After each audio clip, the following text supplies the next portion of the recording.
Bueno, estamos de vuelta en este tercer bloque. Este va a ser un programa un poco más largo, ¿eh? Así que vamos a tener como 4 bloques como para que haya un pantallazo general de lo que nos viene ilustrando acá nuestro querido amigo Raúl Padrón. Raúl. Bueno, concluido todas estas reflexiones que hicimos sobre León Duhovne y su negación, coincidimos, no existe la raza semita, existen las lenguas. Existe la clasificación que habla de lenguas semíticas, es una clasificación, tampoco las lenguas tienen una impronta como no la tiene la naturaleza de las cosas, es variable todo, pero en el sentido estricto que lo quieren asignar para hacer un chantaje judicial, un acoso judicial o un chantaje ideológico, una presión y tener a la gente amordazada para que no diga la verdad desde una superimpotencia financiera internacional. ¿Me explico? Sí, porque no nos pasa a nosotros solos, pasa al mundo entero, ¿no? Claro, exactamente. Entonces, bueno, ahí trajimos un texto que después vamos a hacer alusión, que es el texto del antisemitismo, el intolerable chantaje y el acoso judicial, que hablan todos autores de origen de la comunidad judía, Balibar, Ronnie Brauman, Sylvain Zippel, Eric Hassan, que también es judío, es un médico cirujano cardiovascular, nacido en Francia, hijo de madre palestina, pero nacida en Rumania, de origen palestino, pero nacida en Rumania, y el padre es judío egipcio.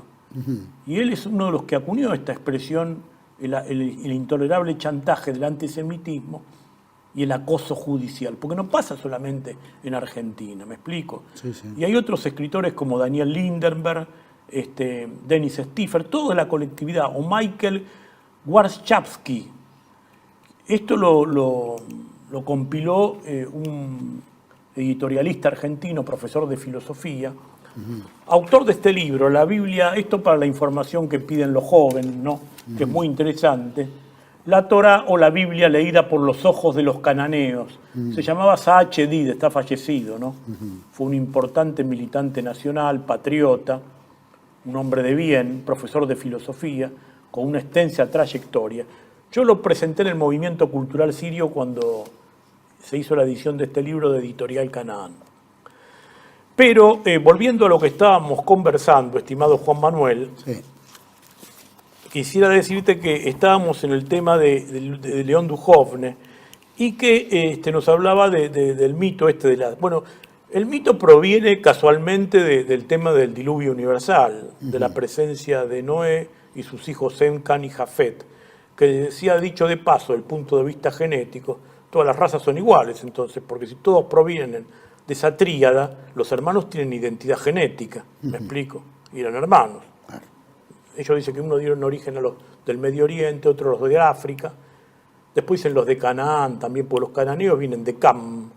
Un verdadero disparate como son todos estos relatos bíblicos de la antigüedad, bíblicos de la Torá me refiero, porque aquí hay una confusión, ¿no?, con respecto a lo que es la Biblia. Claro. Una cosa es la Biblia cristiana y otra cosa es la Biblia hebrea, la Biblia masorética. Pero no quiero irme por las ramas. Pero estos mitos análogos al diluvio, porque no te olvides que el texto de la Torá, según la arqueología teológica, proviene del séptimo antes de Cristo, el siglo séptimo antes de Cristo. Y fíjate vos que en el poema de Gilgamesh, que es de los antiguos acadios, sumerios, hurritas e hititas, que eran pueblos que se consideran de lenguas arias, data del 2100 antes de Cristo, o sea, 1400 años antes de la Torá.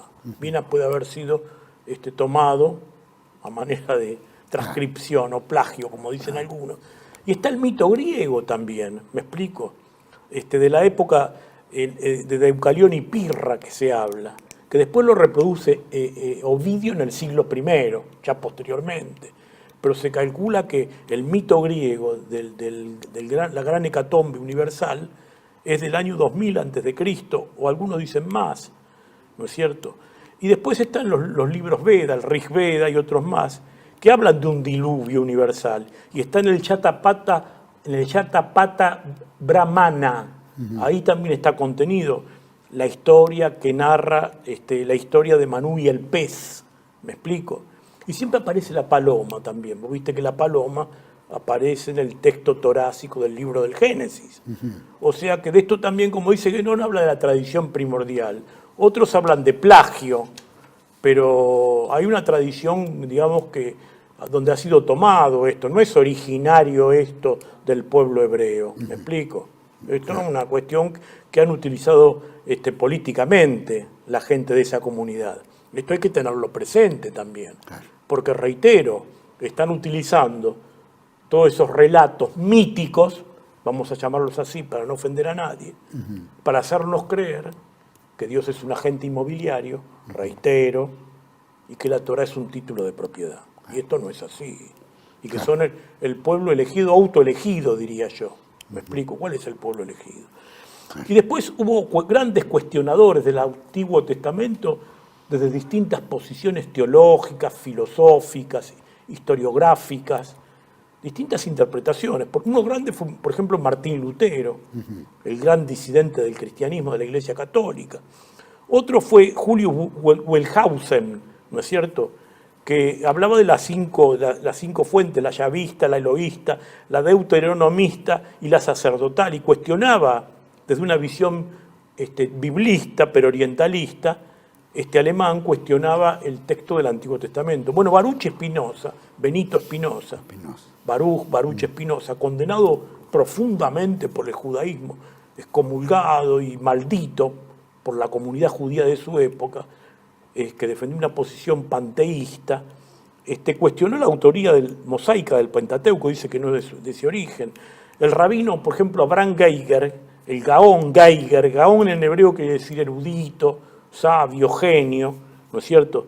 También cuestionó la autoría mosaica de la Torá, dijo que esto no era así. Esto una vez más ratifica la falta de uniformidad, de esa unidad de la comunidad judía. Unidad sin uniformidad.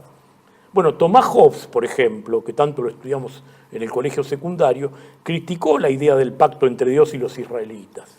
La criticó profundamente y dijo, esto es muy importante tenerlo presente. Fíjate vos, del siglo XVII, dijo que era una herramienta para el control social. Bueno, Sigmund Freud tomó los textos de todo esto. El gran médico, psiquiatra, psicólogo alemán, nacido en Alemania, de origen judío házaro, tiene un libro que es que ya alguna vez hemos hablado sobre esto, que habría que dedicarle capítulos y programas a este libro, que se llama Moisés y el origen de la religión monoteísta. ¿No es cierto? Él niega todo esto, tiene una posición muy parecida a los de la escuela de Copenhague, a los minimalistas bíblicos, que dicen que no existe prácticamente ninguna vinculación entre el relato mítico del Antiguo Testamento y la realidad histórica. Y fíjate vos que él, cuando empieza el libro, dice, cosa terrible es oponerse a la tradición de un pueblo, más aún si uno forma parte de ese pueblo, ¿no es cierto? Y después tiene, voy a leer algunos breves párrafos, porque si no nos vamos a estancar en una cuestión que solamente lo digo a título ilustrativo, para los jóvenes que dicen, bueno, alguna bibliografía para él, bueno, crítica del Antiguo Testamento y relativa a la teología comparada, Moisés y el origen de la religión monoteísta es fundamental. Él la había tomado, porque muchos dirán, ¿y qué sabía Freud, que era médico y psiquiatra, y inventor del psicoanálisis, qué sabía él de arqueología y de historia? Bueno, él se fundó en Henry James Breasted, que fue un gran arqueólogo y egiptólogo norteamericano, y que fue el que acuñó la palabra egiptología, nada menos. Mira. Así que todo lo que toma está bien fundado. Y dice, la idea monoteísta cuyo primer destello aparece con Akenatón se ha vuelto a eclipsar y estaba destinada a quedar hace mucho tiempo envuelta en tinieblas. Hallazgos efectuados en la isla Elefantina, situada cerca de la primera catarata del Nilo, nos han ofrecido la sorprendente noticia que allí existía desde hace siglos una guarnición militar judía, en cuyo ejemplo se veneraban junto al dios principal, Jabú, otras dos deidades femeninas, una de las cuales se llamaba Anat Jahu. Por ejemplo, dando datos de la inconsistencia de las teorías también, bueno, esto habría que dedicar otro programa al tema de la religión monoteísta, ¿no? Que no es de origen judío. El antecedente descubierto por la historiografía, por la arqueología, por la investigación, viene de Akenatón, como bien lo dice Freud, lo dice Bristol y lo toma Freud en su trabajo tan interesante sobre Moisés y el origen de la religión monoteísta. Bueno, la escuela de Copenhague también la hemos mencionado como crítica al texto del antiguo cristianismo, del Antiguo Testamento. Y entre los primeros cristianos, ¿no es cierto?, antes del Concilio de Nicea, porque el Concilio de Nicea, que es prácticamente cuando nace la Iglesia Católica, vos lo has tratado aquí con el arzobispo de la Iglesia Católica, Apostólica, Ortodoxa, Siriana, del Patriarcado de Antioquía, Monseñor, doctor en teología. Hablamos de eso con Monseñor Crisóstomo Gasali. Hicimos un programa sobre... Claro, por eso recomiendo... Sí. Él tiene la visión, digamos, clásica, porque él forma parte de la primera iglesia que se fundó, que fue la que fundó San Pedro, Simón Kefas, que es la de Antioquía, cuando Antioquía era Siria, ahora es Turquía, ¿me explico? Quiero decir, pero él tiene esa visión, pero los primeros cristianos, que no son los del Concilio de Nicea, en el año 325. 325, por eso, fueron los marcionitas. Bueno, esto fue castigado por la iglesia y por Nicea, fueron considerados gnósticos, y a Marción se lo consideró el primer hereje. Pero Marción dijo claramente, el obispo Marción cristiano, católico, dijo que Yahvé era el demiurgo, que no era Dios, lo dijo totalmente. El tema es que la católica después convalidó el texto del Antiguo a la luz del Nuevo, pero lo convalidó. Entre nosotros, en la Argentina, hay un importante filólogo platense, ya fallecido, que se llamaba Carlos Di Sandro, que escribió un libro que se llama La herejía judeo-cristiana. Yo lo he traído para hacer una breve lectura, porque él cuestiona el texto del Antiguo Testamento. ¿Me explico? Y acá en La herejía judeo-cristiana, en la página 9 del libro, lo recomiendo también, el texto para la juventud, La herejía judeo-cristiana de Carlos Di Sandro, se puede conseguir en el centro, está en las librerías. Dice, en un primer lugar, el fundamento fundante, dice Di Sandro, de la Iglesia Católica es el culto mistérico y la acción sacra, no la Biblia, siendo el nivel más relegado del misterio de la encarnación del Logos. No puede gobernar la vida de la Iglesia, por tanto, una filología bíblica de inspiración judía o judeo-cristiana, dice Di Sandro, como la que combatieron, desentrañaron y abatieron los santos concilios hasta el siglo VII y los santos padres en el mismo lapso, es un poderoso veneno contra la vida de la Iglesia. Hilaire Belloc, que fue otro gran pensador, investigador, historiador, sabio, conocedor profundo, hablaba de la bibliolatría. Él condenaba muchos aspectos de los opositores históricos de la Iglesia, cuestionaba el Islam, también el arrianismo, pero habla de la bibliolatría, la pone al mismo nivel, porque dice que es una deformación de lo que es el cristianismo. ¿Me explico? De ahí el tema de tantos documentos papales y de tantos eruditos católicos sobre la lectura bajo la luz del Nuevo. ¿Me explico? Bueno, esto es que nos hace pensar de que de estos cuestionadores del Antiguo Testamento hay una valía de carácter intelectual muy profunda, en el sentido que son elementos historiográficos, por ejemplo los de Marción, ¿no? Que casi no hay, en Argentina no hay elementos de lectura, porque no son temas que no se divulgan, y que la Iglesia Católica en los últimos tiempos, lamentablemente, no ha hecho una gran pedagogía y debate de estas cuestiones. Otro de los temas que afecta a más de este cuestionamiento al texto del Antiguo por distintos autores, que hay muchísimos más. Esto yo hago una síntesis porque es imposible. Cualquier punto de esto da para décadas de estudio y de discusión y de debate, ¿me explico? Es el tema del hazarismo. ¿Qué es el hazarismo? Yo veo que muchos hablan por televisión y qué sé yo, pero no saben. Lo mencioné al principio del programa. Claro, bueno, el hazarismo es que en el siglo VIII, a fines del siglo VIII, un rey de Hazaria, precisamente, el rey Gulam I, cuya esposa era judía, Ságer, debe haber influido sobre él. Seguro. Pensó que convertirse al cristianismo implicaba tener que tributar a Roma, estamos hablando del siglo VIII, y convertirse al Islam era un poco subordinarse a Bagdad, y que ser independiente significaba adoptar la religión judía, que no le imponía ninguna obligación gravosa, ni dolorosa desde ningún punto de vista. Bulan quiere decir alce en antiguo túrquico, y con respecto a esto, demuestra de que la mayoría de los judíos actuales, según Jalil Ferrame, el gran investigador internacional sobre estas cuestiones y sobre las tradiciones del Antiguo Oriente, que es un médico mexicano también, es médico cirujano, creo que además investigador y geopolítico y conocedor de estas cuestiones historiográficas y teológicas, porque él dice, yo soy semita, dice, si vamos a definir lo que es semita, y soy semita por las 4 ramas, porque él es Jalil Ferrame, él es descendiente de libaneses y sirios, tengo entendido. Y él dice que esto, bueno, coincide con este criterio, pero entre los tantos que hago mención de uno para el interés del público, ¿no? Hay un texto, vamos a recurrir a mi metodología, autores judíos. Arthur Koestler, un hombre de origen judío, escribió este libro, El Imperio Házaro y su herencia. Este libro aquí explica claramente todos estos episodios con lujo de detalles. Y dice, por ejemplo, a principios del siglo VIII el mundo se hallaba polarizado por las dos superpotencias que lo representaban, el cristianismo y el islam, lo que acabo de decir.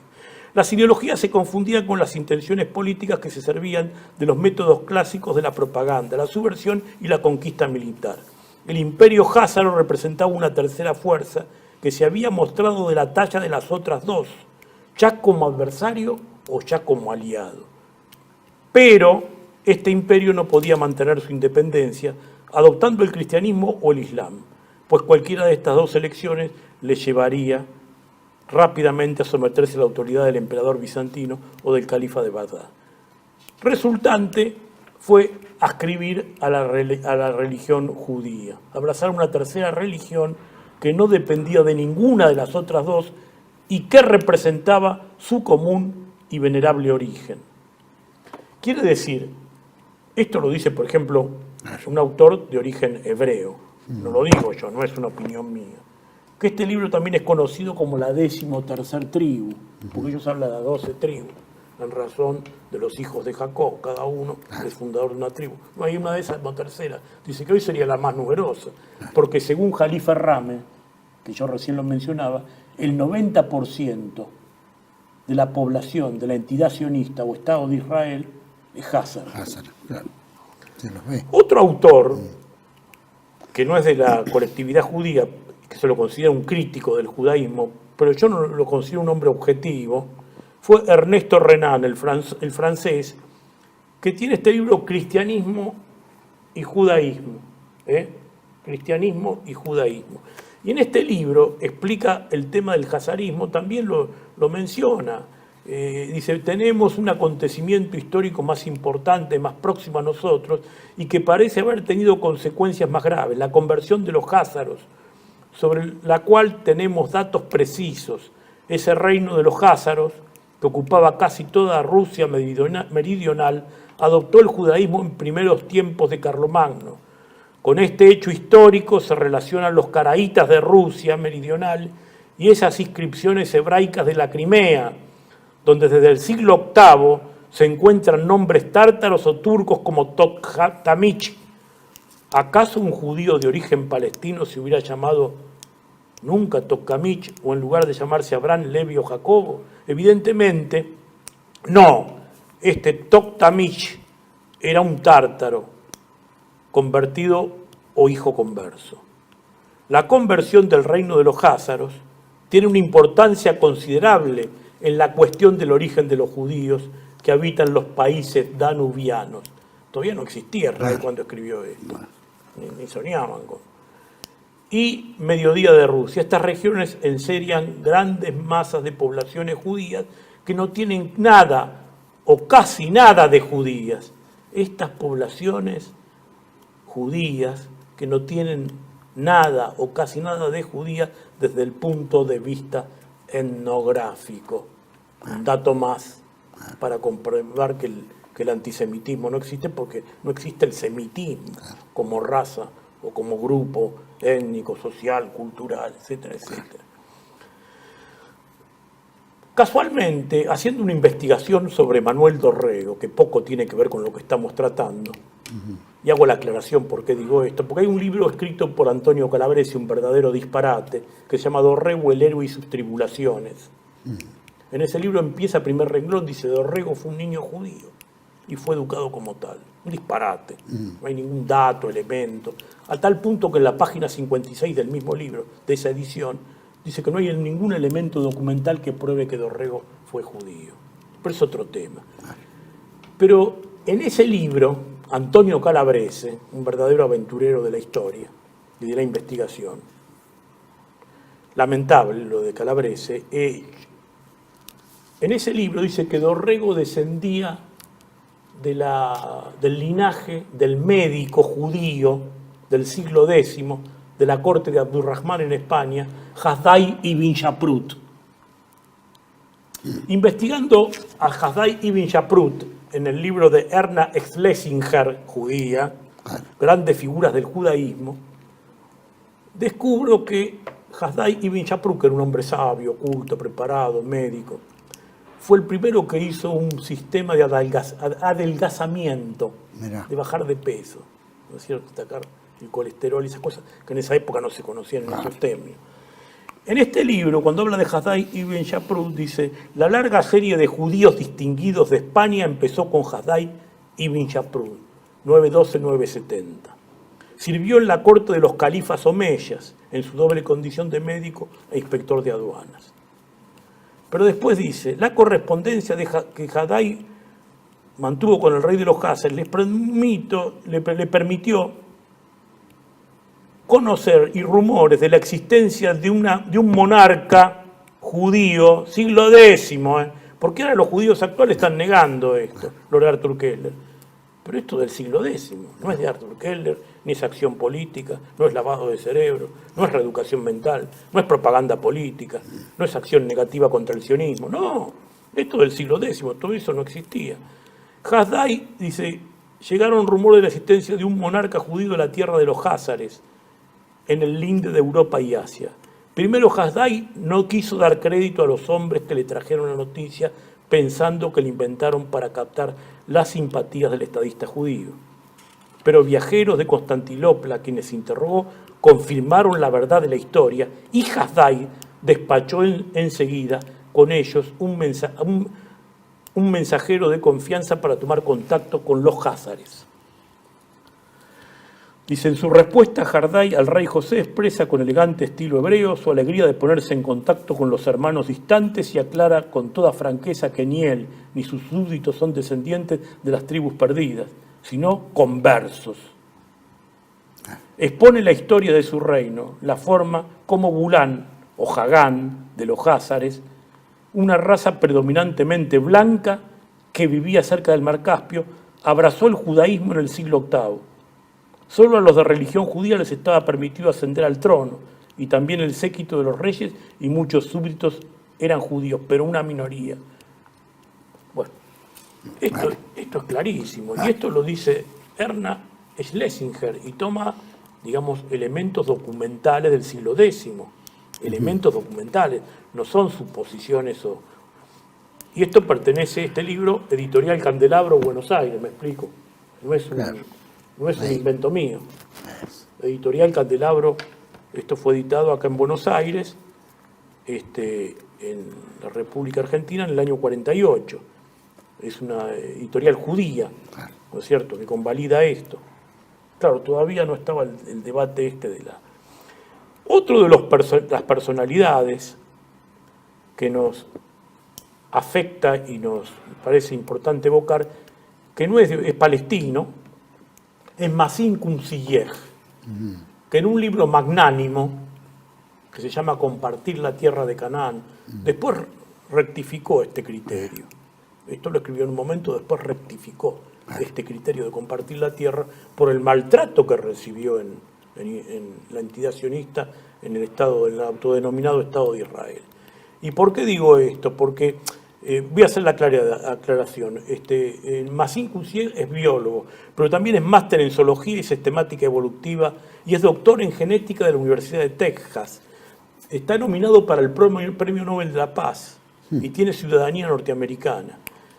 Y en este libro, Compartir la Tierra de Canaán, cuando él todavía tenía un criterio magnánimo sobre la cuestión esta de que se podía llegar a un entendimiento con la comunidad sionista, por ejemplo, dice estas cosas, dice, la opinión en relación a lo que decía Arthur Koestler y que ratifica Erna Schlesinger cuando habla de Haddai y Millaprut.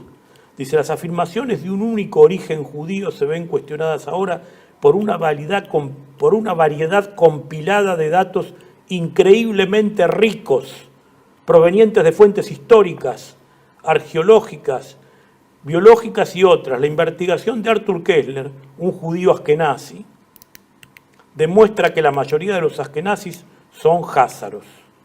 Bueno, el yiddish es una lengua que no es semítica, es indoeuropea, es un 90%, 95%.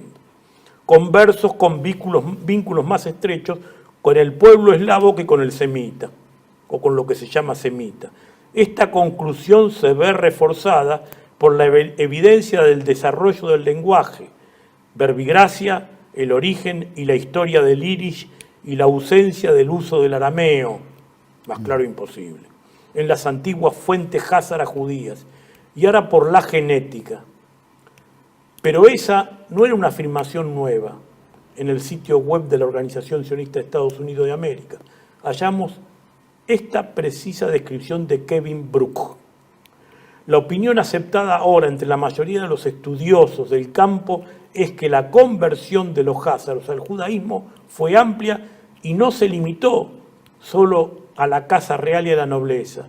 De hecho, Ibn al-Faqih escribió todos los házaros son judíos. Christian Sabelot escribió en el 864, que todos ellos profesen la fe judía en su totalidad. Una obra persa presenta al judaísmo como la principal religión de los házaros. ¿Cuán sincero era su judaísmo? El sistema de escritura entre los házaros era la grafía hebrea, según Muhammad ibn Ishaq al-Nadim, que escribió en 987 a 988, tiempos de Haddai y Millaprut. Una gran proporción de esos házaros que luego adoptaron una grafía relacionada con el cirílico de los rusos eran judíos, pero en su gran mayoría pertenecían a pueblos que nada tenían que ver con la tradición judía. Massim Cousier, me explico, compartir la tierra de Canaán. Es un genetista, como dije, un médico, biólogo, máster en zoología y candidato propuesto al Premio Nobel de la Paz. Ahora, ¿de dónde viene esto del semitismo también? Viene por la calificación lingüística. Esto también hay que decirlo, ¿no es cierto?, como un elemento indicativo, esclarecedor y un elemento para la investigación al que esté interesado en ahondar sobre la cuestión. Vamos a tratarlo ahora. ¿Cómo no? Vamos a un pequeño corte, volvemos enseguida, vamos a tratar el tema, ¿no? ¿De dónde viene este semitismo? Seguimos con Raúl Padrón. Cuarto bloque, no se vayan. TLV1 se complace en anunciar que estará transmitiendo en su canal TLV1 Clips valiosos programas emitidos antes de la censura sufrida. El lienzo prohibido, el revés del derecho, combates por nuestra historia, disenso, historias de Malvinas, entre otros que podrán encontrar en este enlace.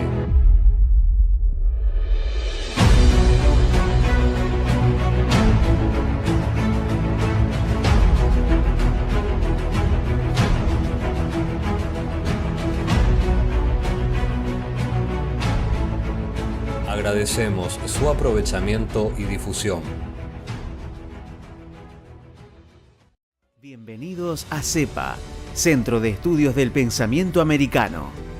Nuevo sitio web de cursos de formación en política, filosofía, historia, literatura, geopolítica, religión, psicología y más. Cursos de formación que reflejan el verdadero pensamiento americano.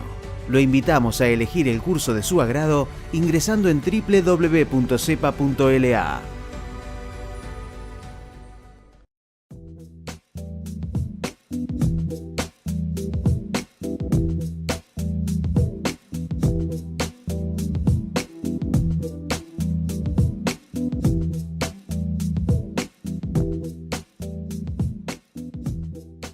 Decir siempre la verdad primero tiene un precio. Dependemos de tu ayuda. TLB1, toda la verdad primero.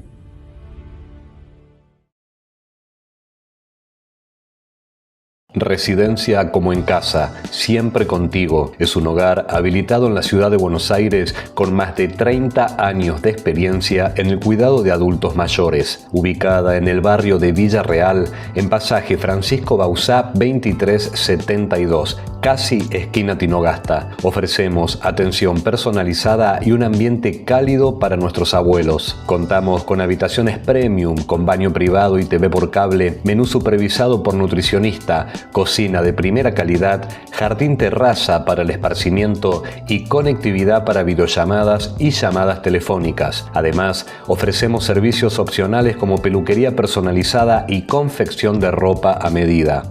Comunicate al 11 50 35 15 25. En Como en Casa, el bienestar y la comodidad de nuestros adultos mayores es nuestra prioridad. Los esperamos.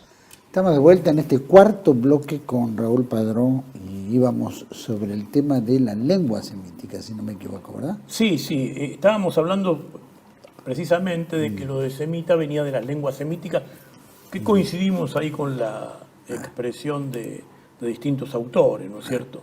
Habían salido los házaros. León Duhovne era el que decía claramente, un hombre de la colectividad, que lo dice en su libro sobre la cultura judía: no existe la raza semita, sino las lenguas semíticas. Pero ¿por qué viene esto? Porque en 1783, siglo XVIII, Gran Bretaña, que practicaba el colonialismo en Asia y en la India sobre todo, había nombrado como presidente del Tribunal Supremo en la India a un señor que se llamaba William Jones, que era un abogado, un jurista, pero era un erudito en lenguas. Y sabía muchísimas lenguas, conocía, pero no sabía sánscrito. Y llegó a la India y estudió el sánscrito. Y ahí comprueba la vinculación del sánscrito, el parecido, digamos, para que nos entienda el público, entre el sánscrito y el sueco, el noruego, el alemán, etcétera, etcétera. Yo no soy perito en estas cuestiones, pero él así lo señaló. Y es la diferencia que había de estas lenguas con el árabe, con el arameo, con el hebreo, con el turco, con el chino. William Jones, no confundir con William James, que fue un psicólogo, fundador del intelectualismo, no tiene nada que ver. Este se llama William Jones y fue presidente del Supremo Tribunal de Justicia de la India, británico, en la época del colonialismo. A esto se sumó Thomas Young, que fue en 1814 el primero que habla de lenguas indoeuropeas. Que esta es la diferencia que plantea las lenguas arias. Ario quiere decir noble en sánscrito. Irán quiere decir tierra de arios. Quiero decir, son cuestiones míticas y lingüísticas y culturales. Acá no hay cuestiones biológicas, de raza. ¿Dónde están los semitas acá? ¿Me explico? Por eso que el término es impreciso. Y no es, reitero, como dije al principio, eludir la cuestión del antisemitismo en materia política. El término sería antijudaísmo o judeofobia. Ahora ya analizaremos por qué vino la judeofobia y por qué vino el antijudaísmo. Hay personalidades históricas en el empleo del término que yo creo que, no sé si es conveniente, como William Marr, Edward Drummond, pero si no se va a hacer muy extensa la cuestión, que no aportan mucho, que sí emplearon este término como una expresión inquisitoria, despectiva, degradante, descalificatoria. ¿Me explico? Pero en distintos autores, hay muchos, traje aunque unos cuantos, iba a hablar de Bayer de la Puig, por eso hablar de antropología, de la craniometría, cosas que no aporta. van a adornar, pero no van a aportar al fondo de la cuestión, porque no suman nada. Claro. Y además corresponden a errores temporales. El conde Arturo de Gobineau y su tratado de la desigualdad de las razas. En esa época había grandes limitaciones de conocimiento. Claro. Entonces estos investigadores decían en función de los elementos con que se manejaban. Claro. Así que para qué hacer mención de cuestiones que hoy no tienen ninguna gravitación desde el punto de vista científico y de la realidad. Uno de los temas que creo que hay que tratar con esta cuestión del antisemitismo es el relativo a los protocolos de los sabios de Sion. ¿Me explico? Porque ellos hablan de la conspiración mundial contra el judaísmo. Que es donde se agarran muchos, ¿no es cierto?, para plantear el tema Claro, en del realidad, poder. en ese aspecto tienen un poco de razón la comunidad judía, porque los protocolos como tales no existen. Existe una actitud que proviene de los textos religiosos que ya vamos a ahondar. Pero los protocolos de los sabios de Sion vienen de un libro que se llama Diálogos en el infierno entre Montesquieu y Maquiavelo, Mira, que escribió un francés que llamaba Sergei Nilus. Yo lo traje el libro acá, es un libro que se puede conseguir en las... Diálogo en el infierno entre Montesquieu y Maquiavelo. Está en el rostro de ambos. mira. Que se puede conseguir fácilmente. Y la edición crítica a estos protocolos, que no son protocolos, este libro la edición crítica a este libro, en la Argentina se hizo ahí por el año 30. Yo lo tengo el libro crítico, el primero que se editó, Ediciones Daya, la Delegación de Asociaciones Israelitas Argentina, que tiene prólogo de Leopoldo Lugones. Mira. ¿Me explico? Porque Leopoldo Lugones estaba en los protocolos de los sabios de Sion, la mentira más grande de la historia. En realidad no es la mentira más grande de la historia. Muchas de las expresiones que hay e imputaciones son ciertas. Lo que pasa es que es un compilado armado en base al libro de Sergei Nilus, de Maurice Joly, orquestado por la Ojrana. ¿Qué es la Ojrana? Era la policía secreta que operaba en París y en Rusia también. Ojrana quiere decir policía secreta, una cosa así, en ruso. Y que operaba en París y tomó el libro de Maurice Joly, que después fue ampliado y completado en un elemento propagandístico por Sergei Nilus, que era de origen ruso. ¿Me explico? Entonces, esto hay que, lo que es así, está documentado de esta forma. En realidad los protocolos no tienen una conformación primigenia original de esa naturaleza. Es producto de una serie de compilados y elaboraciones y una propaganda en contra de la comunidad judía. Esto sería antijudaísmo, no antisemitismo, ¿no es cierto?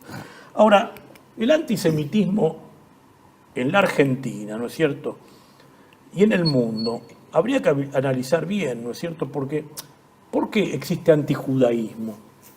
Yo voy a tomar textos del Antiguo Testamento, porque no voy a agregar nada, porque el oyente sacará sus conclusiones. Porque hay gente que se ha pronunciado contra el judaísmo, no estoy hablando del semitismo. Ya vamos a lo concreto. Bueno, los minimalistas bíblicos, los que niegan la veracidad histórica del relato mítico del Antiguo Testamento, entre ellos, por ejemplo, Israel Finkelstein y Neil Silverman, dice, por la comunidad judía en general, aunque ellos son judíos que cuestionan el judaísmo.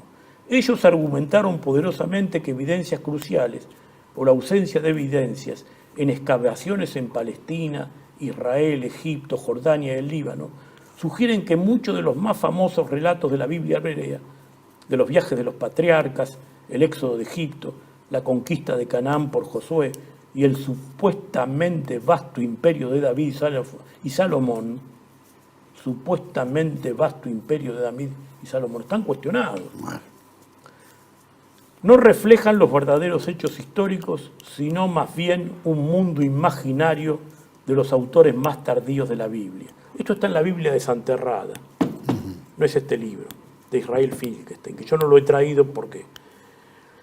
En otro texto dice, el problema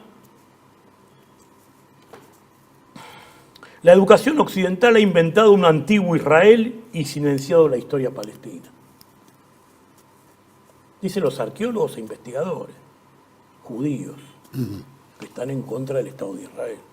La antigua Palestina, insiste Whitelam, tiene una historia propia y necesita ser liberada del puño de los estudios bíblicos. Claro, los estudios bíblicos son relatos míticos, mentirosos, infundados, no están documentados, no son históricos, que son los que dicen que, por eso dice, Dios no es un agente inmobiliario ni la Torá un título de propiedad.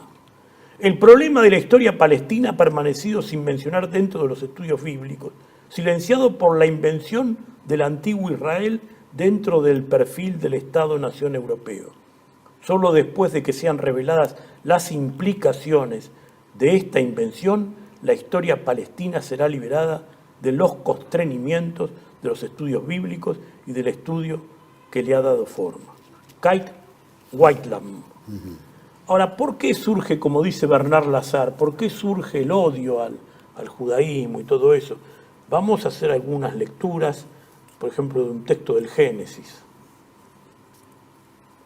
Hizo Yahvé un convenio con Abraham, diciéndole a Abraham, dice el libro del Génesis, a tus descendientes les doy esta tierra. Esto es todo texto de la Torá, claro. Yo acá no agrego nada. Claro. Desde el río de Egipto hasta el gran río del Éufrates.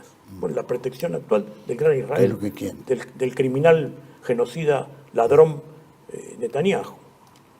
La tierra de los Eteos, Heveos, Jebuseos, los 7 pueblos bíblicos, no los voy a nombrar.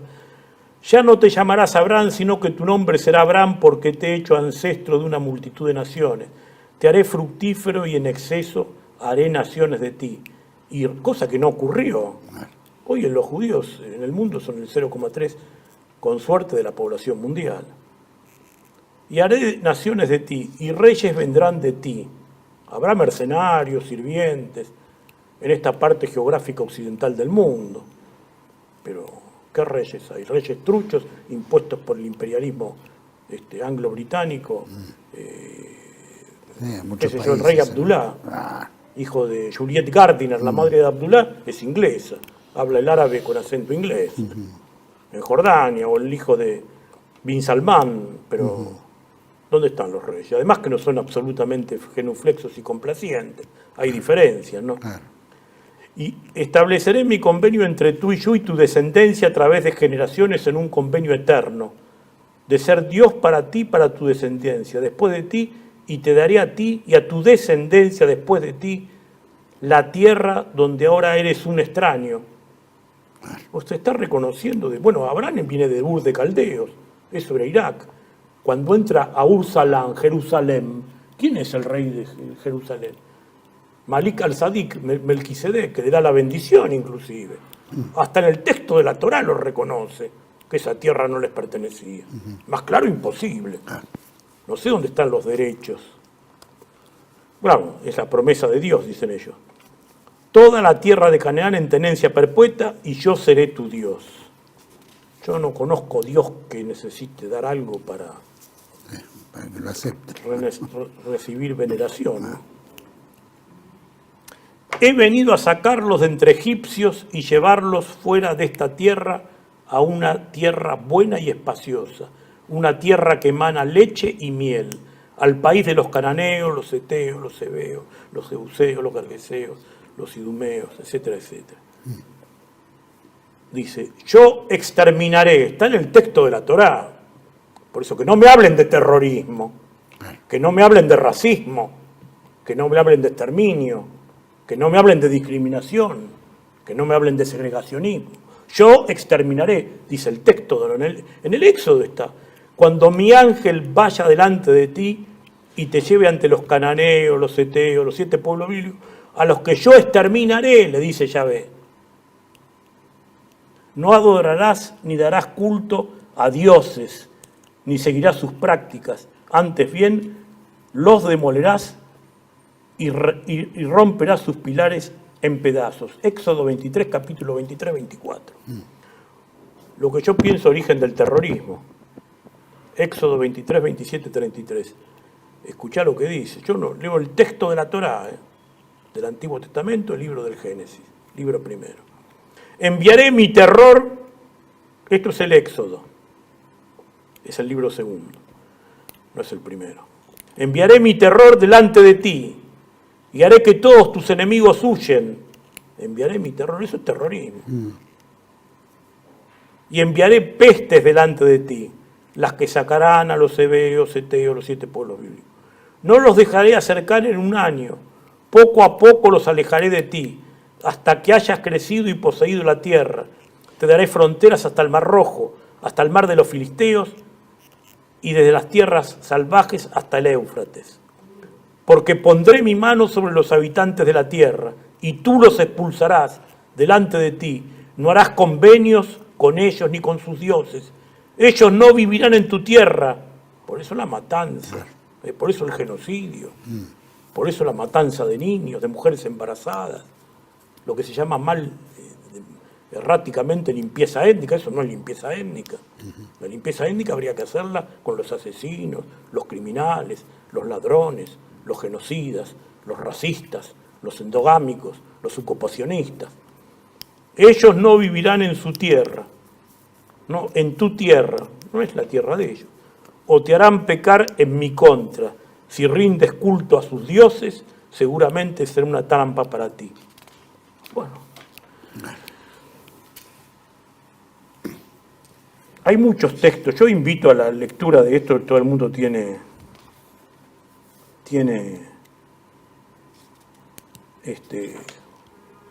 los aniquilarás. Deuteronomio 20, capítulo 20, 16, 18. Tomo así al azar porque para dar algunos elementos de juicio para el oyente, pero le pido que busque el texto de la Torá y lo lea, ahí está todo. Pero en las ciudades de esos pueblos que Yahvé tu Dios te está dando en herencia, no dejarás que nada de lo que respira quede vivo. Los aniquilarás a los eteos, hebeos, a los 7 pueblos bíblicos. Como Yahvé tu Dios te lo ordeno, para que no puedan enseñarte todas las cosas aborrecibles que hacen por sus dioses y no peques contra Yahvé tu Dios. Bueno, Marción decía que Yahvé no era Dios, que era el demiurgo, ¿no? Quiero decir, fundados en este fanatismo, esto es terrorismo, esto es fundamentalismo. ¿Me explico? Esto es lo que practica la entidad sionista autodenominada Estado de Israel. Absolutamente ilegítima. Vos sabés, y lo repito una vez más, en el año 48 se le concedió el 51% aproximadamente del territorio de Palestina, está ocupando más del 90%, y además con una cruenta matanza y las matanzas que ha hecho en el camino, porque todo el mundo habla del episodio del 7 de octubre, pero antes del 7 de octubre, de enero a octubre del 2023, Israel masacró en los registros de Palestina, de Gaza, de los gazatíes, masacró por lo menos 500 gazatíes, y los que ha matado ahora, más de 60.000. ¿Me explico? 200.000 hablan por eso, entre los perdidos. Digamos un número bajo. Entonces, no sé dónde está la autoridad moral de estos asesinos, corruptos, degenerados. Pero esto morales. Es ahora, desde que se establecieron adelante. Sí. Otro de los temas es que ¿no? antes del 7 de octubre, unas semanas antes, unos días antes, Netanyahu había recibido una manifestación en un país de 9 millones de habitantes de casi 1 millón de personas, pidiéndole su cabeza por cuestiones de corrupción y latrocinio contra los habitantes del lugar. Y se cree que por eso fue este atentado de falsa bandera, ¿no? Que de esto también habría que hacer otra investigación y programa. Te quiero decir. Bueno, quedó a la vista por los mismos soldados israelíes, muchos decían que era. Sí, Esta era una maniobra para zafar de toda esta corruptela que lo estaban acusando. Bueno, aquí en Argentina, esta cuestión del antisemitismo la hemos padecido mucho también porque se han generado persecuciones, se ha degradado a figuras públicas, a muchos han sufrido la conspiración del silencio con el cuento de que son antisemitas, se los ha excluido de la posibilidad de participar en política, ¿no es cierto? Porque el monopolio financiero de las estructuras comunicacionales están en manos de personajes de esa colectividad. Por eso que son todos complacientes, alcahuetes, serviles, felpudos, comodines, Y vos fijate en el funcionariado del gobierno actual. Y lo que está ocurriendo además con nuestra economía, nuestras instituciones y nuestro patrimonio, con nuestra patria. Bueno, Israel de hecho está explotando en Malvinas petróleo, que es naturaleza, riqueza, ecología de todos y cada uno de los argentinos. Seguro. Y además estamos en disputa, y en la disputa están explotando acá y... En la ONU no reconoce la soberanía argentina en Malvinas. ¿Me explico? Bueno, el caso de Elstein, que el mismo escudo de antimisiles que tiene Israel lo estableció o lo consiguió para que lo tengan en Malvinas. Por la duda nosotros atentáramos misilísticamente contra las Islas Malvinas, cuando en realidad pues son traidores a la patria que y están al mismo manejando tiempo está usufructuando del poder con el presidente Milei, la Jabal el gobierno nativo y los gobiernos que se fueron, que eran complacientes subrepticiamente a los mismos intereses. Vemos. Ahora, aquí en la Argentina también se ha hecho un mito con esto del antisemitismo. Yo he seleccionado entre tantos libros que hay, 2 o 3, ¿no es cierto? Y son estos libros que se han vuelto a reeditar por el Centro Editor de América Latina, salieron originalmente, que es el antisemitismo en la Argentina, estos 3 pequeños tomos que publicó el Centro Editor, y que son de la autoría de Leonardo Seckman. ¿Quién es Leonardo Seckman? Bueno, es un individuo de origen judío también, lo cual es una arbitrariedad, porque es lo mismo que ponga a analizar la cuestión a un investigador, a un historiador, a un político de origen, por ejemplo, musulmán o palestino. Estamos en la misma. Bueno, aquí se eligió en la Nación Argentina, la editorial Centro Editor de América Latina, a Leonardo Seckman, un tipo que forma parte de la colectividad, vale decir, es parte interesada. Por lo menos hay una presunción que no va a haber objetividad, y efectivamente no hay objetividad. ¿Quién es Leonardo Seckman? Es un hombre nacido en la Argentina, pero que actualmente vive en el Estado de Israel. No vive en Argentina, se mudó al Estado de Israel. Y es doctor en historia. Y tiene un trabajo sobre historia de las migraciones en América Latina y las comunidades judías. Más claro, imposible. Ahora, él ataca permanentemente en estos textos, que tiene varias ediciones de estos textos, al nacionalismo argentino. Y entre los elementos que toma para atacarlo, uno dice que es opuesto a la Revolución Francesa, ¿no es cierto? Y otro es que es de carácter fascista, que es seguidor de la Italia de Benito Mussolini, porque identifica a Perón con todo eso, etcétera, etcétera. La historia no es lineal, algunas cosas pueden ser coincidentes, pero es una aberración desde el punto de vista objetivo, historiográfica, hacer esta formulación arbitraria de Seckman por lo siguiente. En primer lugar, la Revolución Francesa tuvo ideólogos. ¿Quiénes son los ideólogos de la Revolución Francesa? Bueno, uno es Voltaire. Tenemos muchos ideólogos de la Revolución Francesa. Diderot, Desmoulins, Voltaire. Pero yo he traído algún texto, por ejemplo, de Voltaire, porque él dice que los nacionalistas argentinos son antisemitas porque son enemigos de la Revolución Francesa. Bueno, ¿qué decía Voltaire, uno de los antecedentes que tomó la Revolución Francesa, uno de los fundamentos, uno de los paradigmas para expresarse y para ejecutarse? Voltaire dice: los judíos son los enemigos del género humano. Ninguna cortesía, ninguna ciencia, ningún arte ha sido perfeccionados en ningún tiempo por esa nación atroz. O sea que es una arbitrariedad lo que dice este muchacho Leonardo Seckman. ¿Por qué Mahoma y sus sucesores, dice Voltaire, que comenzaron sus conquistas precisamente como los judíos, hicieron tan grandes cosas y los judíos tan pequeñas? Dice Voltaire. ¿No será porque los musulmanes tuvieron el mayor cuidado en someter a los vencidos a su propia religión, tanto por la fuerza como por la persuasión? Los hebreos, por el contrario, asociaron rara vez a los extranjeros a su culto. Claro, fueron refractarios, fueron segregacionistas, fueron sectarios, fueron endogámicos. ¿Qué es lo que dice el autor judío Bernard Lazare? Dice: el judaísmo cosechó lo que sembró. Quien siembra vientos recoge tempestades. Quien a hierro mata, a hierro muere. Bernard Lazare, no lo digo yo, que era un judío que escribió un libro que lo recomiendo, ya llegaremos, que se llama El antisemitismo. ¿Me explico? Con absoluta objetividad. Dice, los hebreos, por el contrario, asociaron rara vez a los extranjeros a su culto. Los árabes musulmanes se incorporaron a las otras naciones, mientras los hebreos se mantuvieron siempre separados. Parece finalmente que los árabes tuvieron siempre un ánimo más valeroso, más coraje, una política más generosa y más atrevida. El pueblo hebreo tenía horror por las otras naciones y siempre temió ser sojuzgado. El pueblo árabe, por el contrario, quería traer todo a él y se creyó hecho para dominar. Quiero decir, es mucho más lo que dice, ¿no? Claro.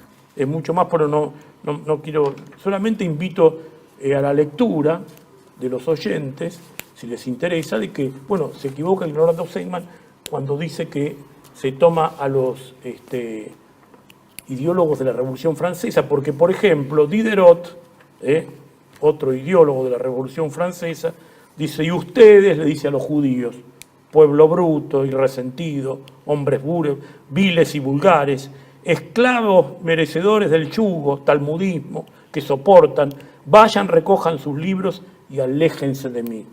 Dice Diderot, no el enciclopedista. D'Alembert y Diderot eran los grandes enciclopedistas de la Revolución Francesa. El Talmud, dice Denis Diderot, les enseñó a los judíos a robar los bienes de los cristianos, a considerarlos bestias salvajes, empujarlos desde un precipicio, matarlos con impunidad y recitar cada mañana las más horribles maldiciones contra ellos. Lo cual es cierto, está el texto del Talmud de Babilonia. Me explico que también habría que hacer un programa para ahondar sobre esas cuestiones. Y Desmoulins, que fue otro de los hombres que participó, fue jefe en la toma de la Bastilla. Por eso se equivoca Seigman cuando dice, por supuesto que esto no es lineal. Hubo judíos también en la Revolución Francesa, Adam Weishaupt, los Illuminati, los Rothschild financiaron también. Hay libros escritos, investigaciones sobre esa cuestión. Pero no es como dice él absolutamente. Porque de Camille Desmoulins, que fue jefe de la toma de la Bastilla, dice, pronto la circuncisión será un requisito para los cristianos sean ciudadanos. Como una imposición, dice, despectiva, ¿no es cierto?, que de dominación y sumisión. Vale decir, esto que dice Leonardo Seigman, un hombre que forma parte de un sector que está alineado de un lado, es absolutamente arbitrario. Después de decir que el nacionalismo está vinculado directamente al fascismo, es otro disparate, porque ahora demostraremos que hubo más de 250 judíos en la organización de la marcha sobre Roma del año 1919. Yo había traído acá algunos libros de Mussolini, y bueno, ahora los vamos a ir viendo. Por ejemplo, los ministros y funcionarios del fascismo, que él dice que el nacionalismo argentino es una réplica del fascismo, participaron 250 como mínimo integrantes de la comunidad hebrea italiana en la organización de la marcha sobre Roma, lo acabo de decir. Hay un trabajo de Zaha Hadid, el que presentó el texto de la Torá leída por los ojos de los cananeos. Zaha Hadid, el profesor de filosofía, ya fallecido lamentablemente, sobre la investigación de los padrones de afiliados del fascismo italiano, donde hay una amplia mayoría de judíos, dice, que es el partido de Europa que tenía mayor cantidad de judíos afiliados. Yo no digo que todos los judíos de Italia fueran fascistas, pero esto que dice es una arbitrariedad, porque ya vamos a ver. Aldo Finzi, por ejemplo, fue el brazo derecho del Duce, era judío, ¿no es cierto? Un fascista que se distinguió por su ferocidad en la represión a los actos antifascistas. Carlo Foa, que era un médico fisiólogo, fue el director y responsable editor de la revista Jerarquía, ¿no es cierto? Que la subdirectora era Margarita Grassani, que era la madre de Margarita Sarfatti, también judía. Margarita Sarfatti, ya veremos, la amante de Mussolini, ¿no es cierto? Y la autora de este libro, Mussolini, el hombre y el Duce, Margarita Sarfatti, acá está, ¿no es cierto? Sí, sí. Redactaba discursos de Mussolini, participaba en todos los actos. Ya veremos.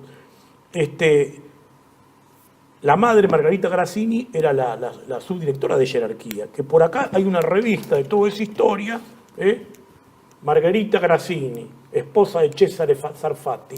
Acá la tienen, una mujer original. Al revés, es. Dice, una mujer original. En la revista de Félix Luna, lo pueden ver en el número 495 de octubre del 2008. Esto no es propaganda, ni antisemita, ni nada de esto. Quiero decir, pruebas incontrastables. Guido Jung fue ministro, que era judío, fue ministro de Economía de 1932 a 1935. Yo no estoy negando que en 1938 hubo leyes raciales contra los judíos por la alianza que tuvo después Mussolini con el nacionalsocialismo alemán, se vio obligado a hacer una política. Y Mussolini además asociaba al judaísmo en estos tiempos, en los últimos tiempos, cuando saca las leyes raciales, con los ingleses, ¿me explico? Dice que todo esto viene por la política británica. Otro de los temas, Elio Monpurgo, por ejemplo, de 1926 a 1933 fue presidente del Instituto de Liquidaciones de Italia. Ludovico Mortara fue presidente de la Corte Suprema, vicepresidente del Gabinete y ministro de Justicia. Renzo Ravena fue alcalde de Trieste. Paolo Salem fue alcalde de Trieste. Margarita Sarfatti, como decía recién, fue jefa de redactores, por ejemplo, del Popolo d'Italia. Mussolini autorizó en el año 1935 la construcción de la monumental sinagoga de Génova. Cuando Mussolini invadió Abisinia, los matrimonios italianos resolvieron donar sus alianzas de matrimonio como algo sagrado, con el sentido que se tenía en esa época de la familia, para el Estado, el oro, ¿me explico? Bueno, la menorá de Roma, de la sinagoga de Roma, que es la misma donde entró Juan Pablo II, el primer papa en entrar a una sinagoga, Karol Wojtyła, el polaco, donó la menorá de oro que tenía en beneficio de ¿qué? De la invasión a Abisinia. Y fíjense que Emil Ludwig, que era judío, escribió este libro que se llama Coloquios con Mussolini. Un libro viejo, muy antiguo, de Editorial Tor, ya no se consigue más esto. Bueno, Mussolini acá dice cosas muy particulares. Es el Mussolini original, ¿no es cierto? Que ya veremos porque hay un libro de Gutmann también y de Adolfo Kutnitsky que hablan de estas cuestiones. Pero yo voy a ir directamente a Mussolini. Mussolini acá dice claramente, dice, entonces dije, si el nacionalismo es independiente de la forma de Estado, así como de la cuestión de clase, debe orientarse según la raza. ¿Usted cree verdaderamente, le pregunta Emil Ludwig, que hay todavía razas puras en Europa, como van diciendo ciertos estudiosos, que la unidad de Europa, de la raza, garantice más ampliamente las fuerzas nacionales? Y Mussolini dice, naturalmente no existe ya una raza pura, ni siquiera la hebrea. Claro, Mussolini no es un biólogo ni un antropólogo. Pero precisamente felices mezcolanzas dan con frecuencia a una nación fuerza y belleza. Raza, esto es un sentimiento, dice Mussolini, pero no una realidad. El 95% es sentimiento. Yo no creo que se pueda probar biológicamente que una raza sea más o menos pura. Los que proclaman noble la raza germánica son por combinación no todos germánicos. Gobineau, Chamberlain, Wotman, israelita, dice, por Wotman, Lapouche, Bayer de Lapouche, francés, Chamberlain, por Houston Stewart Chamberlain. Quiero decir, Mussolini aquí objeta el tema de la raza, ¿me explico? O sea que no es coincidente con lo que dice este señor Leonardo Seckmann. Ahora me vas a decir lo que dice Leonardo Seckmann después de este pequeño corte. Ya en medio lo dijimos, ¿no? Bueno, pero bueno, estaba dicho, pero bueno, vas a leer alguna parte de ahí que es muy importante. Vamos a un pequeño corte y volvemos en este próximo quinto bloque sobre el tema del antisemitismo. Ya volvemos. Decir siempre la verdad primero tiene un precio. Pero todos los días, en cada programa, en cada reportaje, en cada esclarecimiento, descubrimos que decir la verdad vale la pena. Decir siempre la verdad tiene un precio. Pero cada vez que recibimos tu apoyo, entendemos que seguir luchando vale la pena. Dependemos de tu ayuda. TLV1, toda la verdad primero.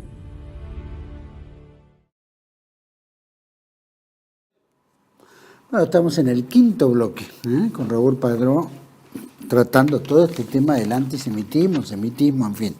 Así que le paso la palabra a Raúl en este último bloque. Bueno, se ha hecho un poco extenso, pero en realidad hemos tratado linealmente y no hemos podido profundizar mucho las cuestiones. Hago enunciaciones para que el público por lo menos pueda acceder a bibliografía, datos, etcétera, etcétera. Exacto. Y estamos en Leonardo Segman, El antisemitismo en Argentina, del Centro Editor de América Latina, que casualmente decía de la vinculación del fascismo como elemento antijudío. Y fíjate vos que hay un libro también que se llama La Italia y el antisemitismo, que está en coincidencia con lo que decía H. Dietz, ¿no? Y dice, por ejemplo, muy brevemente, voy a decir porque ya el tiempo no es demasiado tirano, me parece. Dice, dada la exigua población judía de Italia, existía un apoyo de los judíos al fascismo superior a los índices de la población italiana en su conjunto. Lo dice nada más y nada menos que Adolfo Kuzminski, ¿me explico? Y después, aquí tiene otro tema que es muy interesante, va a tenerlo presente, por lo menos en esta cuestión que nos afecta. Dice, además sobre la cuestión ideológica de Mussolini, ¿no? Porque Mussolini, en los coloquios con Emil Ludwig, en este libro que acabamos de mostrar, no sé si se ve, ahí, bueno. Mussolini, ahí cuando dice, llevaba en mi bolsillo siempre, porque el padre era socialista, él era militante socialista, y se llevaba siempre en mi bolsillo la medalla de Carlos Marx, era para mí como un talismán. Mirá. Vale decir que Mussolini no es la figura tampoco que quieren vender ellos, él venía del socialismo. Después está la República de Saló, que vuelve al socialismo, en la última etapa, que está el libro de Spampanato, entre paréntesis, si alguno tiene interés en investigar el tema. Pero estuvo también el Mussolini anticristiano, porque la gente recuerda el del Pacto de Letrán, el Tratado de Letrán que le concede el territorio al Vaticano, pero Mussolini tiene nada más y nada menos, exhibilo vos, esta novela La amante del cardenal. La amante del cardenal. La amante del cardenale. Y después tiene en 1904, no olvidemos esto, un manifiesto anticristiano, un opúsculo que se llamó L'uomo e la divinità. El hombre y la divinidad. El hombre y la divinidad, que era crítico de la religión, del deísmo, parecido al pensamiento de Gumplowicz en ese aspecto, ¿no? Que hablaba, ¿te acordás del deísmo que estaba superado, del libre racionalismo y del naturalismo? Bueno, aquí nos dice este Adolfo Kuzminski, dice que es de origen judío también, dice, es sumamente interesante la opinión de Trotsky con respecto a Mussolini, y la de Lenin fue muy similar. Dice, otra relación judía internacional. Trotsky, vos sabés que su verdadero nombre era León Davidovich Bronstein, no era León Trotsky, bueno, más o menos lo mismo, ¿no? Dice que tenía alto concepto de él, del duce quiere decir, y al enterarse en un congreso partidario de su deserción del socialismo, les dijo a las personas de ese signo que lo entrevistaron, la única carta seria, y la han perdido, el único hombre que habría podido hacer la revolución en serio en Italia. También hizo gestiones Mussolini ante Hitler por Sigmund Freud. Y fue atacado por Maffeo Pantaleoni en 1921 por su actitud benevolente hacia el judaísmo, y una delirante publicación fascista inglesa le acusa de estar totalmente dominado por los judíos, entre ellos Balbo, a quien llaman el judío mayor, cuyo verdadero apellido Italo Balbo, que después lo sucedió como primer ministro. ¿Me explico? Y al general Graziani, que fue el que invadió Etiopía. ¿Me explico? Bueno, hay un diccionario de judíos italianos, que lo tengo en este libro casualmente, donde está Balbo y Graziani, ¿no? Un breve diccionario de apellidos judíos italianos. Y está Balbo y está el general Graziani. que fue el que mató a Omar el Mukhtar. Muchos de los oyentes recordarán la película El León del Desierto, con Anthony Quinn e Irene Papas, que era un sheikh musulmán en Libia, que fue secuestrado por Graziani y que era líder nacionalista. Hay diálogos muy interesantes en esa película, donde dice, si tú eres nacionalista, dice, ¿por qué me vienes a cuestionar a mí? Que también soy nacionalista. Y en un momento, en una redada que hay, que triunfa la tropa que había comandado Omar el Mukhtar, el León del Desierto, ve que hay una matanza, por supuesto, de los fascistas derrotados, y él ve que van a matar a un oficial joven, y como era maestro y de adolescentes y niños, dice, no, tráiganmelo. Y cuando se lo llevan a él, al oficial fascista, no deja que lo maten. Toma la bandera italiana, la pliega, la dobla, le dice, tomá, llevásela a tu jefe por Graziani. Decirle que esta bandera no es de aquí. Mira. Bueno, esto es otro de los tantos textos que...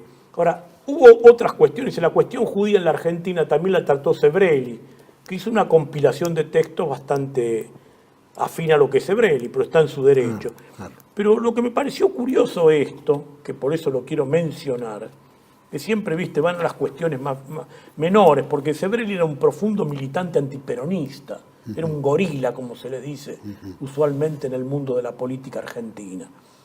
Y cuando habla de los judíos, dice, ahora los judíos, que en su mayoría pertenecen a la clase media, sufren también un acelerado proceso de pauperización, dice Sebrelli. Debido principalmente a los ataques de Longaniato, por el general Juan Carlos Onganía, a las cooperativas de crédito, que eran del Partido Comunista, las cooperativas de Arnedo Álvarez, Heller, Carlos Salomón Heller, todo eso vienen de ahí. Bueno, en estas condiciones, los judíos vuelven a actuar como toda clase media, y en gran cantidad adhiere tardíamente al peronismo. Y por esto lo digo, fíjense ustedes que siempre tiene vinculación con la actualidad, dice.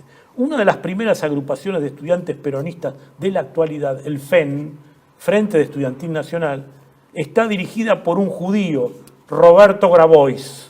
Yo lo conocí. El papá de este chico. El papá de Juan Grabois, fíjate vos, que murió hace unos meses, falleció hace unos meses. Era el recaudador de grosos, vamos a decir las cosas como son. Y es el mismo que aparece en la película La Hora de los Hornos de Pino Solana, donde se declara marxista-leninista. Y después continúa diciendo aquí Juan José Sebrelli, dice, más paradójico aún es que en grupos peronistas de tendencia claramente fascista, como los Demetrios, actúan judíos que tratan masoquistamente de limpiar el culposo antiperonismo de sus padres. Bueno, esto que dicen los Demetrios, ahí no los nombra. Los Demetrios eran Simón Yumovich y Demetrio Tarasi, que después fueron secuestrados en Parque Centenario. En el año 75 pasó esto. Iban en un Ford Falcon y les prendieron fuego, los que mataron a todos adentro de un coche, creo que iba una tercera persona. Pero los Demetrios que él hace alusión es Simón Yumovich y Demetrio Tarasi. Quiero decir, a él lo único que le preocupaba con todo esto era el antisemitismo, si eran peronistas o no eran peronistas, ¿me explico? Porque hace citas bastante arbitrarias. Ahora, en fin, hay una cantidad de citas, pero no los voy a agobiar más con citas. Está esto que lo recomiendo, El sionismo y el fascismo, de Lenny Brenner, que es un autor de origen judío también, y denuncia las vinculaciones. Y además es muy interesante cuando denuncia las cartas de Albert Einstein, ¿no es cierto? De Editorial Canaán es eso. De Albert Einstein, que denuncia en el New York Times a Menachem Begin como colaboracionista de los nazis en Alemania, por parte del sector sionista con Vladimir Jabotinsky. ¿Me explico? Y la cuestión del pacto de Javara, que ya hemos hablado. Y en el proceso también, acá yo ya lo traje una vez, la revista que publicaba José Govelo, que financiaba Martínez Dios, la revista Precisiones, que dice los antisemitas hacen striptease, y acusaba de antisemita, fíjate vos, a Iglesias Rouco, que era un republicano español antifranquista. Fíjate el disparate de todo esto, ¿no? Sí. Y a Morales Solá, otro disparate. ¿Y por qué los acusa de antisemitas? Porque a Emilio Perina lo llamaban por su verdadero nombre, el que era editor de la revista Todo es Historia, por su verdadero nombre, Moisés Konstantinovsky. Bueno, creo que con estos algunos datos hemos demostrado que en realidad este mito proveniente del libro del Génesis, del Antiguo Testamento, de los descendientes de Sem, no es una raza, evidentemente, ni tampoco es un grupo homogéneo, existencial, y que el judaísmo actual tiene más que ver con otras tradiciones y afluencias biológicas de otros pueblos y otras migraciones que la originaria de la tierra de Canaán. Por eso pienso que habría que, para los israelíes actuales o sionistas, acusarlos a ellos de este verdadero antisemitismo. Porque si vamos a ser lógicos, si bien la palabra no es exacta, no es científica, no se ajusta a la realidad histórica, estaríamos en presencia del antisemitismo házaro, o del hazarismo antisemita, o del neo-antisemitismo sionista, o de la islamofobia judeo-sionista, o de la palestinofobia terrorista israelí, o del holocausto judeo-sionista, o del fundamentalismo torácico filogenocida judeo-sionista, o de la Nakba. Nakba quiere decir destrucción, devastación, catástrofe. Así llamaron los palestinos desde el año 48 en la matanza de la aldea de Deir Yassin. Quiero decir, y para los argentinos una sugerencia, así como existe el Museo del Holocausto de la comunidad judía, debería existir también, estar financiado del Estado como el otro, el Museo de la Nakba. Me parece que es una cuestión de los derechos humanos. O también podríamos hablar del terrorismo ocupacionista genocida israelí. Creo que esto es incontrastable. Y el que no esté de acuerdo, lo inventamos a un debate público. No tenemos ningún inconveniente con la documentación, con la verdad y con la justicia sobre la mesa. Raúl, muchísimas gracias. Gracias la a verdad vos, Juan que Manuel. muy valioso, muy interesante, largo, pero importante. Traté de suministrar datos, información, sobre todo para las nuevas generaciones de argentinos, ¿no? Que son víctimas, insisto, de esta suerte, de esta desgracia, mejor dicho, de lavado de cerebro, de desnaturalización cultural y de desnaturalización de todo orden, digamos, porque es realmente grave lo que está ocurriendo. Es una reeducación mental incalificable, que además actúa con ese sistema extorsivo, este intolerable chantaje, y la complicidad de un poder judicial ausente en un acoso permanente también inaceptable. Lo estamos viendo de alguna manera con la persecución en tantos, ¿no? Cualquiera que opine distinto o critique el Estado de Israel. Ya había habido un decálogo, ¿no es cierto?, de parte de los Estados Unidos que era lo que se determinaba como antisemita. Creo que lo hemos presentado alguna vez acá en este canal. Bueno, pero ahora si me permitís, quisiera agregar algo. Sí. En realidad, ahora está aprobado por la Corte Penal Internacional, que requirió la presencia de Netanyahu para ser juzgado. Las Naciones Unidas, que a través de la Corte Internacional de Justicia también lo han objetado, el mismo Papa Francisco, que habló de genocidio en los episodios de Gaza, creo que los funcionarios judiciales que procedan de la forma en que lo están haciendo hay que denunciarlo frente al Consejo de la Magistratura por encubrimiento de genocidio. Lamentablemente es así, dolorosamente lo digo, y creo que es el único camino que nos queda. Te agradezco muchísimo. Gracias a vos, un gusto estar aquí. Tenemos el próximo programa. Obviamente vamos a tocar otros temas, en particular de todo lo que hemos tocado, por lo menos lo que has tocado, nos has nutrido de tanta información y tanto temario. Otro capítulo, el Estado de Israel, si es democrático o no. Vamos a tocar el tema, los nazis masacraron a los sionistas, es decir, eso es otro tema. Ahí hablaba justamente del acuerdo a Vara y tantos otros, y otros temas que también van creciendo con la historia, ¿no? No deja de ser historia. Ahora hay dogmas de fe que se imponen y que inevitablemente a través de todo este aparato que va gestándose se va imponiendo.